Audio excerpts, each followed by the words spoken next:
Donc cet après-midi, nous allons parler de l'articulation qui est nécessaire dans la démarche diagnostique entre les médecins généralistes et les médecins spécialistes. Et nous parlerons à cette occasion des enjeux de l'accompagnement du patient et de son entourage. Alors, je vais vous présenter tout de suite les personnes qui ont pris place à mes côtés. Juste à côté de moi, Jacques Bureau. Vous avez eu la confirmation, je dirais, définitive du diagnostic de la maladie d'Alzheimer au mois de mai dernier, donc après avoir fait toute la batterie d'examens. Professeur Claire Paquet, vous êtes neurologue au Centre Mémoire de Ressources et de Recherche de Paris-Nord. Et à vos côtés, le professeur Pierre-Louis Druet, qui est médecin généraliste et président du Collège de la médecine générale. Alors, Jacques, je vais vous demander de prendre votre micro. On va le préciser, vous le savez bien, chaque malade a sa parole, chaque témoignage est unique. Donc ce que dira Jacques Bureau le concerne, mais je pense qu'un certain nombre de choses qu'il va exprimer, vous le pensez aussi si vous êtes patient ou si vous êtes aidant, accompagnant de patients. Vous avez peut-être entendu la personne que vous accompagnez avoir à peu près la même parole que ce que l'on va entendre en ce qui concerne Jacques Bureau. Dans votre cas, Jacques Bureau, on peut dire que tout commence pour vous au travail, puisque dans votre cas, c'est votre entourage professionnel qui a repéré, pour parler simplement, qu'il y avait quelques troubles du comportement. Alors, de comportement, surtout de répétition de questions que je posais à mes collègues du bureau de recherche géologique et minière à Orléans, que je venais d'intégrer. Et au bout de quelques mois, je suis rentré au BRGM au mois de juillet et au mois de septembre-octobre, on a commencé à mettre en doute certains de mes comportements avec des questions répétitives que je posais à mes collègues sur lesquels je comptais beaucoup justement pour pouvoir appréhender mon nouveau poste, etc. Et finalement, au mois de novembre, le directeur scientifique du BRGM, que je connaissais très bien puisque j'avais travaillé pendant 15 ans au préalable dans un autre institut, m'a convoqué dans son bureau, enfin m'a plutôt dit j'aimerais bien te parler. Donc beaucoup de bienveillance de la part de l'entreprise. Et qui m'a dit très clairement, écoute Jacques, ça serait bien que peut-être tu ailles rencontrer un neurologue. Et là, vous avez consulté qui au départ? Alors, j'ai consulté un neurologue, Dès le départ ou un médecin généraliste? Un neurologue dès le départ? On est passé directement à la vitesse supérieure, si je puis dire.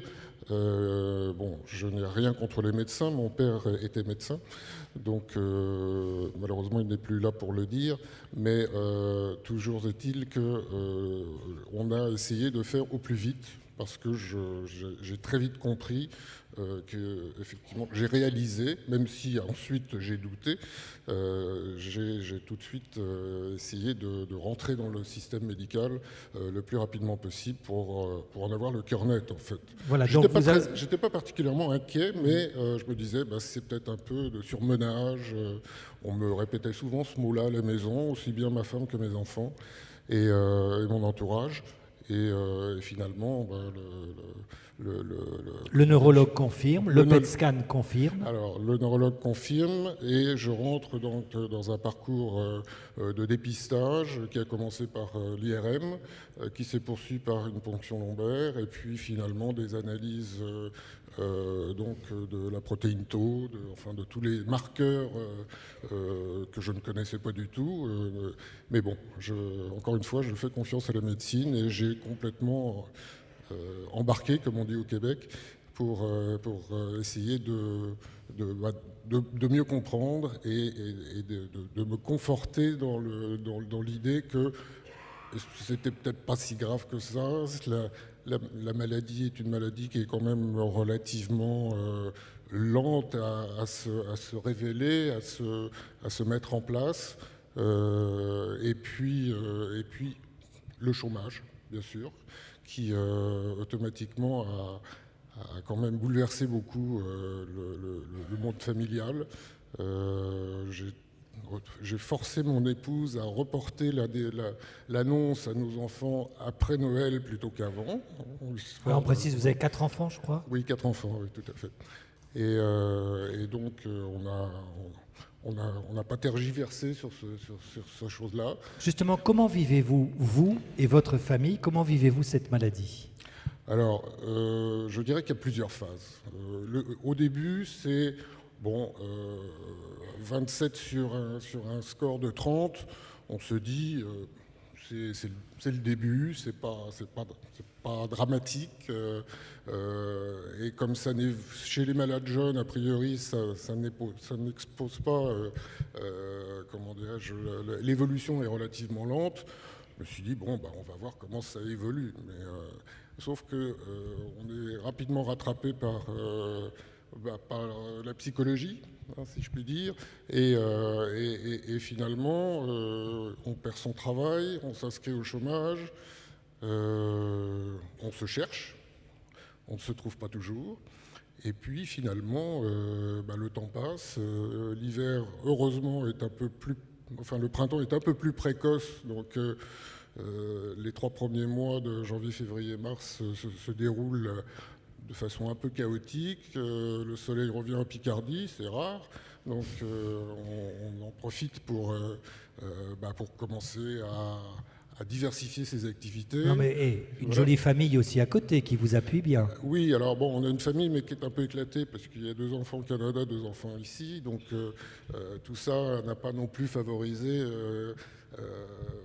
je veux dire, Skype c'est bien, mais le face-à-face c'est mieux quand même. Voilà. Aujourd'hui, quelle est votre crainte, quelle est votre inquiétude ? Je dirais que ce n'est plus une crainte.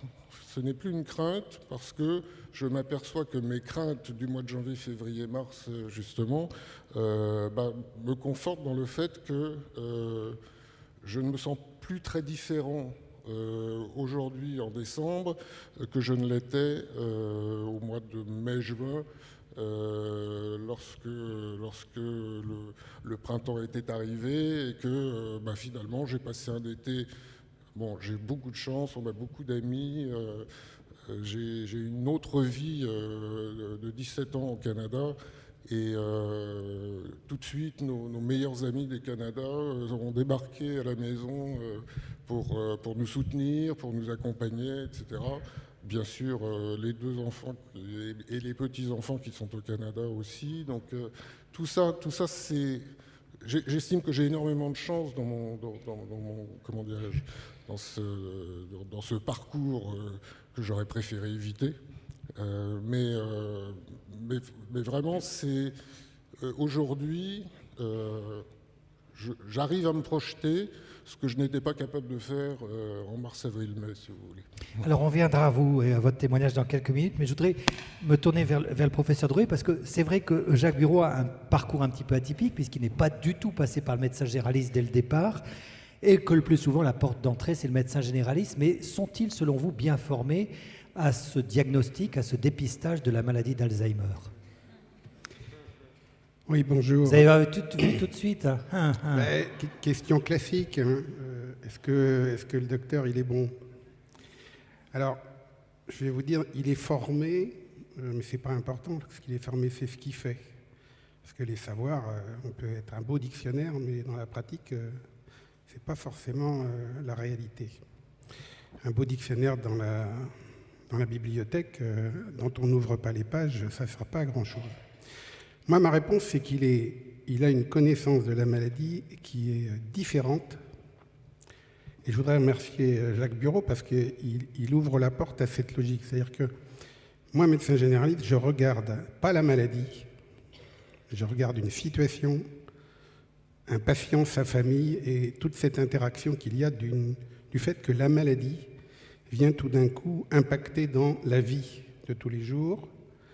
J'ai entendu même qu'il y a eu chômage, et peut-être qu'un médecin généraliste aurait pu éviter cette étape chômage, parce qu'on a des outils qui permettent de mettre en situation d'arrêt d'activité, tout en compensant l'impact qu'a la maladie.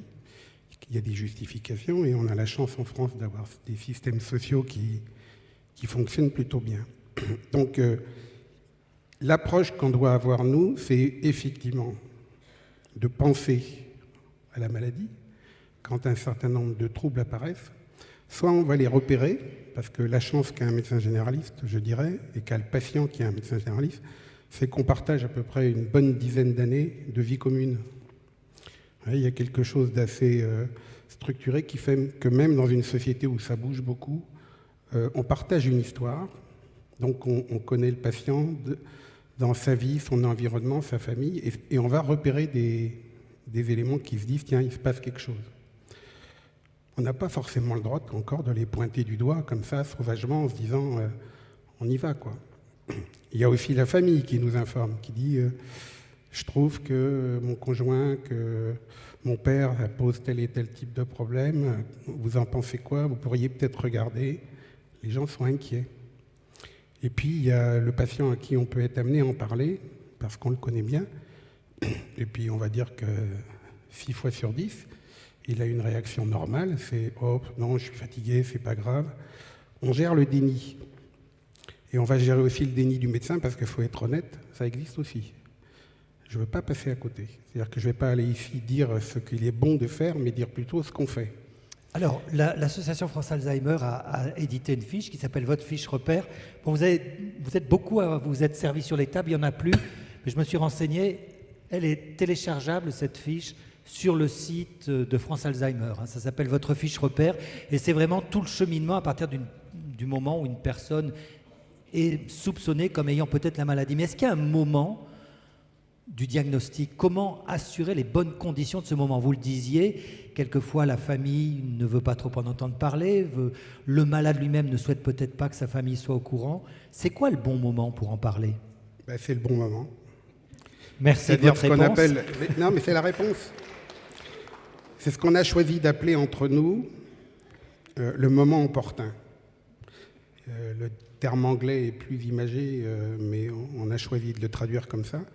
C'est le moment où on va considérer qu'il y a une adéquation entre ce que l'on peut dire nous, et vous savez que la vérité, c'est quelque chose qui prend du temps, ce que le patient peut entendre, ce que la famille peut entendre, et de réfléchir aux incidences et aux conséquences que peut avoir le fait d'annoncer, parce que c'est une annonce.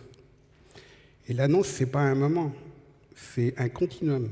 Quand on commence à mettre le doigt et à appuyer sur le bouton rouge, on passe son temps à annoncer, et tout au long du cheminement et du parcours de l'évolution du patient, de la maladie, des incidences sociales, économiques, on a une approche humaine, en termes de science humaine des choses, qui fait qu'on s'interroge sur quand on le dit, comment on le dit, et puis je vais tout de suite aller sur une objection qui est faite souvent, c'est la famille pose des questions, mais il y a un patient, il y a le secret médical, il veut qu'on le dise, il ne veut pas qu'on le dise. On va le faire après les fêtes, on verra, on va attendre un peu parce que tout ça, ça doit se respecter. Donc il n'y a pas de règle. Simplement, il faut construire et modéliser une démarche qui est une démarche de médecin, de proximité, qui a une expertise non seulement de la maladie, et elle est différente de celle qu'aura le neurologue, et c'est pour ça qu'on doit interagir ensemble, mais aussi une expertise, c'est quoi être malade, c'est quoi annoncer la maladie et qu'est-ce qui va se passer. Il y a une approche systémique des choses qui fait qu'on doit s'interroger surtout parce que même une maladie comme celle-là peut avoir des conséquences sur le devenir scolaire des petits-enfants, par exemple. Alors, à quel moment, vous, médecin généraliste, vous devez passer la main au spécialiste? On ne passe jamais la main. On va adresser notre patient à un spécialiste parce que notre niveau d'intervention est à géométrie variable.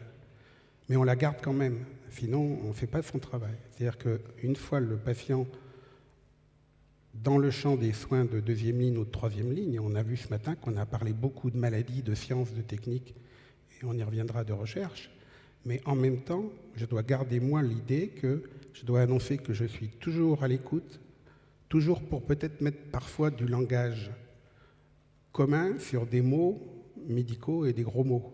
Alors, professeur Claire Paquet, qu'est-ce que vous, spécialiste, vous allez pouvoir apporter de plus que ce qu'aura fait le généraliste? Alors, je pense que la maladie d'Alzheimer, c'est une maladie très très longue et on a tous une connaissance différente de la maladie. Donc, les centres experts connaissent bien les formes très débutantes. Les formes très débutantes, le patient se plaint, le patient veut savoir, le patient n'a pas forcément un premier test perturbé. Donc parfois, ils passent par le médecin généraliste, le plus souvent. Nous, on n'accepte que sur des courriers de médecins généralistes. Parfois, ils veulent venir directement. Ensuite, il y a la forme modérée qu'on connaît tous, je pense, médecins généralistes, spécialistes, la population générale, et puis les formes plus évoluées où on intervient tous, le médecin généraliste, le médecin qui va en maison de retraite, qui n'est pas forcément le médecin généraliste habituel, et nous, et les spécialistes des troubles du comportement. Nous, ce qu'on va pouvoir apporter, puisque le gros problème quand même dans ces troubles, avoir des troubles intellectuels, c'est quand même le cœur de notre vie. C'est-à-dire c'est difficile de fonctionner sans mémoire, en ayant une réflexion ralentie, etc. C'est souvent négligé parce que jusqu'à maintenant, on n'a pas eu de traitement curatif. Donc c'est vrai qu'on met un peu la poussière sous le tapis. Certains neurologues de ville, certains médecins généralistes, certaines familles, certains patients. Donc nous, ce qu'on va pouvoir apporter, c'est dire, voilà, oui ou non, vous avez des troubles cognitifs, même s'ils sont débutants, parce qu'on a les moyens d'aller plus loin qu'un test. Et les tests sont fiables ? Oui, les tests sont fiables. Il y a des normes sur des milliers de patients, ajustées sur l'âge, le sexe, le niveau d'études, la langue maternelle, etc. On va pouvoir apporter un diagnostic étiologique, c'est-à-dire que qui dit trouble cognitif ne dit pas forcément maladie d'Alzheimer. Et quand on n'utilise pas la fameuse ponction lombaire avec les biomarqueurs, eh bien, dans 30% des cas, on se trompe de diagnostic. Donc, apporter un diagnostic étiologique, vu l'impact émotionnel que ce diagnostic peut avoir, ou au contraire, le fait de chercher une autre maladie est important. Donc, nous, on va pouvoir apporter un diagnostic étiologique. Après, pour les patients qui le souhaitent, on peut proposer de la recherche, mais ça, c'est pour les patients qui le souhaitent. Et bien sûr, chez nous, on travaille parallèlement avec le médecin généraliste. Parce que lui, comme vous le dites très bien, connaît le patient et connaît la différence par rapport à il y a 5 ans, 10 ans, et va pouvoir nous apporter ces informations-là. Et nous, on va pouvoir accompagner sur le plan thérapeutique, même si les anticholinésterasiques ont été déremboursés en France, ils sont efficaces. Il y a une méta-analyse qui vient de reconfirmer l'efficacité. On est le seul pays à dérembourser. Donc, il y a cette alternative thérapeutique qu'il faut prescrire au juste patient, la recherche, la prise en charge des autres symptômes, l'irritabilité, l'insomnie, etc. Est-ce que ça veut dire qu'une fois que le diagnostic est clairement posé, confirmé, que ce soit une maladie d'Alzheimer ou une maladie apparentée, à ce moment-là, vous dites « moi j'ai fait mon job » et vous repassez le patient au médecin généraliste ? Non, mais on les voit moins souvent que les médecins généralistes. Généralement, on propose une consultation. En fait, au début, on a une première consultation, les tests, l'IRM, une deuxième consultation, les biomarqueurs, une consultation d'annonce diagnostique.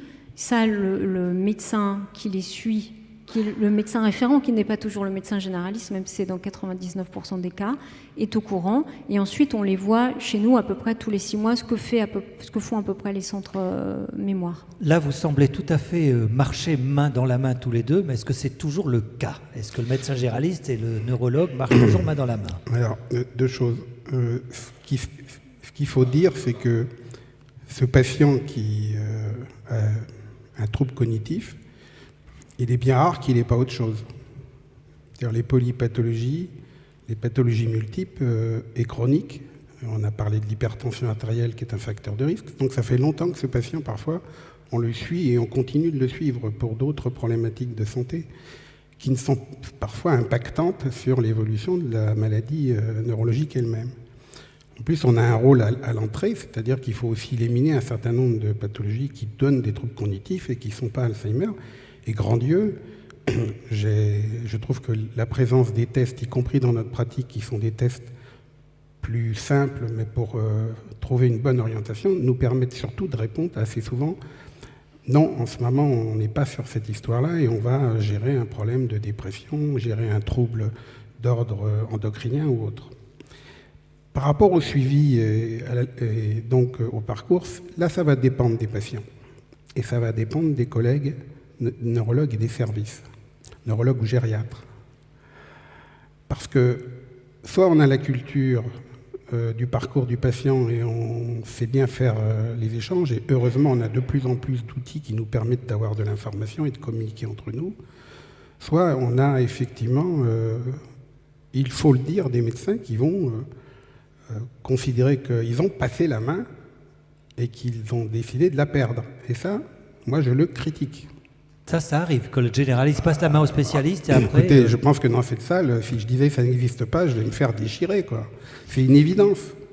Il y a des choix qui sont faits, il y a des choix qui tiennent à l'envie, à la compétence, peut-être même parce qu'on a un parent qui est impacté par la maladie. Puis il y a un autre choix qui existe, qu'il ne faut pas se raconter d'histoire, c'est le temps qu'on donne à ces patients dans un environnement économique. On ne va pas faire d'échanges et de détails sur la chose, mais bon, à 25 € la passe, il y a des gens qui décident de passer la main. Hein.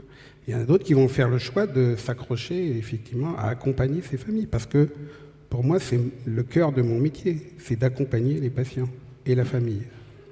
Peut-être un mot, Jacques Bureau, parce qu'au fil de votre maladie, je vais vous demander de reprendre votre micro, vous avez eu un choix à faire à un moment. Il y avait une molécule que vous souhaitiez prendre, et dans le même temps, on vous a proposé de participer à une cohorte d'essais cliniques. Comment ça s'est passé et quelles décisions avez-vous pris? Est-ce que vous avez été aidé par le médecin, qu'il soit votre généraliste ou le neurologue, dans ce choix? Alors, en réalité, j'ai été obligé, suite au déménagement et mon retour en Picardie, de trouver donc une équipe médicale que j'ai préféré être de bon niveau. Je ne dis pas qu'il y a des mauvais niveaux, mais enfin, je vous ai dit tout à l'heure que mon père avait exercé pendant 25 ans à la Pitié-Salpêtrière. Je n'avais aucune entrée, puisque ça remonte à 40 ans maintenant, mais bon, c'était, entre guillemets, une sorte de symbole pour moi. C'est le passage... le passage de main du père vers le fils, enfin bon... Donc vous décidez d'être suivi à la Pitié et on vous propose un essai clinique. Et alors, vous aviez envie de prendre votre médicament. Qu'est-ce que vous faites au final ? Ce que je fais, ce qui va se confirmer dans les prochaines semaines, c'est qu'effectivement, je vais intégrer une cohorte dans le cadre d'une des deux grosses études qui sont en démarrage en ce moment à la Pitié-Salpêtrière. Et je laisse complètement l'équipe de la Salpêtrière décider en fonction des candidats potentiels de m'inscrire dans l'une ou dans l'autre. Bon, je suis scientifique aussi et la science m'intéresse. Je me porte cobaye. Donc, en tout état de cause, pour intégrer cette cohorte, vous ne pouviez pas prendre votre médicament. C'était une condition. Voilà, c'était effectivement un médicament que certainement le public connaît le nom. Donc, je ne sais pas si j'ai le droit de prononcer. Vous pouvez ici, voilà. Vous pouvez. Mais en tout cas, c'était un générique d'un médicament bien connu. Et effectivement, j'avais le choix soit de prendre ce médicament ou de participer à l'étude clinique, et j'ai choisi la seconde option. Claire Paquet, à quel moment, et je vous poserai aussi la question, à quel moment pouvez-vous proposer justement ce genre de choses à un patient? Qui le décide? Dans quelles conditions vous pouvez proposer à un patient de participer à un essai clinique? Alors la première personne qui le décide, c'est le patient et son entourage. Souvent, ils en parlent à leur médecin généraliste. Et moi, je pense que c'est important. Quand on dit passer la main, moi, ça me pose problème quand le médecin généraliste passe complètement la main. Et c'est peut-être pas le bon terme, c'est peut-être un peu fort, mais abandonne le patient au neurologue. Parce que nous, on n'a pas les moyens de les voir aussi facilement qu'eux, etc. Donc c'est un problème, le passage, le fait de laisser toute la prise en charge aux spécialistes. Donc c'est le patient qui est demandeur ou qui reçoit l'information et qui réfléchit, son entourage. Ensuite, ça dépend quel type de recherche. Les essais thérapeutiques sur les nouvelles molécules sont surtout pour les patients très débutants. Et ça, c'est quelque chose d'important. Si on attend d'être à un stade léger à modéré, au jour d'aujourd'hui, on ne peut plus être inclus dans un essai thérapeutique. Et avoir à l'esprit, dire oui, j'ai peut-être des troubles de la mémoire, mais je vais attendre parce que de toute façon, il n'y a pas de traitement qui vont me guérir, etc. C'est quand même, en même temps, se dire, si j'attends et que je veux essayer un nouveau traitement, ça ne sera plus possible. Donc ce sont les patients débutants pour les nouvelles molécules. Ensuite, il y a les cohortes. Alors les cohortes, il y a plusieurs types. Nous, on est dans une cohorte européenne où ce sont des patients qui se plaignent sans trouble. Après, il y a les cohortes où on suit les patients sans traitement pour voir l'évolution de la maladie. Et donc là, on peut les inclure à tous les stades. Mais au jour d'aujourd'hui, le plus souvent, ce sont pour des patients débutants. Donc nous, on leur en parle très tôt, après avoir annoncé le diagnostic. Et le médecin généraliste, quel rôle peut-il jouer là-dedans? Peut-il jouer un rôle de conseiller? Finalement, le médecin généraliste, c'est l'ami de la famille. Ou ça devrait être. Oui, on va laisser l'amitié de côté, hein, parce qu'il est avant tout dans une position neutre dans cette histoire. Par rapport à la recherche, je pense qu'on a un rôle majeur à jouer. Pour 3 raisons. On est médecin, donc on est par nature chercheur. Et ça, il ne faut pas l'oublier. Même si ce métier a été oublié à une époque, je dis métier de généraliste, parce qu'on pensait qu'il n'était pas dans le modèle du CHU. Aujourd'hui, on a changé les choses et la recherche en médecine générale, ça existe. Donc, parce qu'on est curieux, parce qu'on a une mentalité de chercheur, on se doit d'informer les patients sur ce que la recherche peut apporter. On a bien entendu ce matin qu'en plus, on sait qu'on optimise un peu le suivi et la qualité des soins, et il semble même que les patients suivis en recherche aillent mieux que la moyenne des autres patients. Donc, pourquoi se priver de ça? Deuxièmement, parce que les patients le demandent. Dans une situation où on sait que les ressources thérapeutiques aujourd'hui et les moyens thérapeutiques sont pauvres, il y a presque, si vous voulez, une donnée humaine qui vient derrière. C'est, après tout, si ma maladie peut servir à quelque chose, ça redonne du sens à la vie et du sens aussi au fait d'être impacté par une maladie. Et ça, c'est sur quelque chose sur lequel on peut surfer avec les patients. Troisièmement, c'est vrai que ça nous oblige, nous, à être plus vigilants sur l'écoute des signes et les repérages, je vais dire précoces, et ce n'est pas du dépistage, hein, pour orienter ces patients vers les équipes. Et notre métier, c'est aussi de connaître les équipes, les bonnes équipes, puisque vous l'avez dit comme ça, parce qu'on a aussi, nous, un jugement là-dessus, et les patients nous font du retour. Donc cette construction avec le temps, moi je suis très confiant, je pense que tout le corps social médical va contribuer à ce que la recherche monte en puissance, si tant est qu'on y mette l'argent nécessaire. C'est une autre histoire. Il y a un deuxième volet important, c'est qu'il y a aussi une recherche qu'il ne faut pas oublier, c'est les recherches en sciences humaines. Parce que comprendre l'impactant de cette maladie, comprendre et avoir de plus en plus des notions assez sûres et claires de sciences qui sont molles, hein, la science humaine, les sciences sociales et la médecine générale, c'est des sciences molles. On va de plus en plus avec les disciplines d'organes sur des sciences dures. Mais néanmoins, connaître les aspects de la recherche sociale, de comment fonctionnent les familles, quel est l'impact de la maladie, comment la société se comporte aussi vis-à-vis de ses patients. Ils font peur, on les stigmatise, on les isole. Moi, je suis très inquiet de voir parfois qu'on désocialise des patients et on les aggrave donc parce qu'on ne leur permet pas d'être dans la vraie vie et d'être des acteurs de la vie, même s'ils présentent des troubles. Vous savez, des pays de la planète où le patient dément, tout le monde le cajole et la société s'en occupe. Hein, pour d'autres raisons qui sont religieuses, mais peu importe les raisons. C'est quand même important de ne pas ajouter de l'isolement à l'isolement même de la maladie.